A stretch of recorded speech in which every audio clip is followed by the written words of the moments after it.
কার্দম নামে এক পবিত্র ব্যক্তি বিষ্ণুর সাথে চুক্তি করেছিলেন যে উনি কঠোর বৈবাহিক জীবন পালন করবেন, যাতে বিষ্ণু তার পুত্র হিসাবে এই পৃথিবীতে অবতরণ করেন। এবং তিনি তার কথা রেখেছিলেন।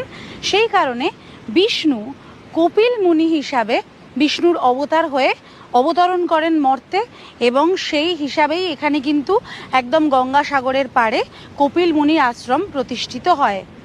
এটি হলো পৌরাণিক কাহিনী।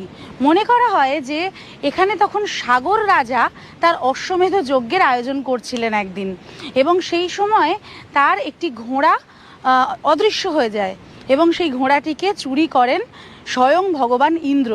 তিনি এইখানে কপিলমুনি আশ্রমের পাশে সেই ঘোড়াটিকে লুকিয়ে রেখেছিলেন, এবং সেই ঘোড়ার খোঁজ করতে সাগররাজ তার 60,000 পুত্র সন্তানকে 60,000 পুত্র সন্তানকে পাঠান এইখানে, এবং তারা খুঁজে ওই ঘোড়াটিকে বার করেন। কিন্তু তারা চোর হিসাবে কপিল মুনিকে ধরে নিয়ে যান এবং সন্দেহ করেন কপিল মুনিকে। কপিল মুনি এতে ক্রোধিত এবং অপমানিত হয়ে তাদেরকে ভস্ম করে দেন, এবং তাদের যে আত্মা সেগুলোকে নরকে প্রথিত করেন।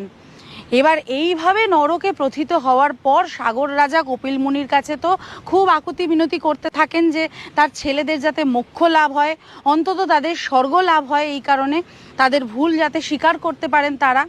তো সেই কারণে বেশ কিছুদিন পর কপিল মুনি রাজার এই অনুরোধ আবেদন কাকুতি মিনতিতে সম্মত হয়ে বলেন যে হ্যাঁ, আমি তাদের আত্মাকে স্বর্গে পাঠাতে পারি যদি দেবী গঙ্গা স্বয়ং পৃথিবীতে এসে সেই ছেলেদের নামে তর্পণ করেন, সেক্ষেত্রে আমি তাদেরকে স্বর্গে পাঠাতে পারি।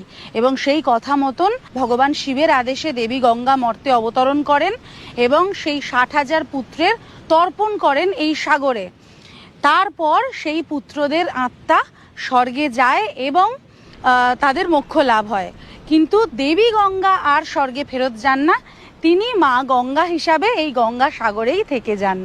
এই হলো এই কপিল মুনি আশ্রম এবং গঙ্গা সাগরের পৌরাণিক কাহিনী, যা আমি আপনাদের সাথে শেয়ার করে নিলাম।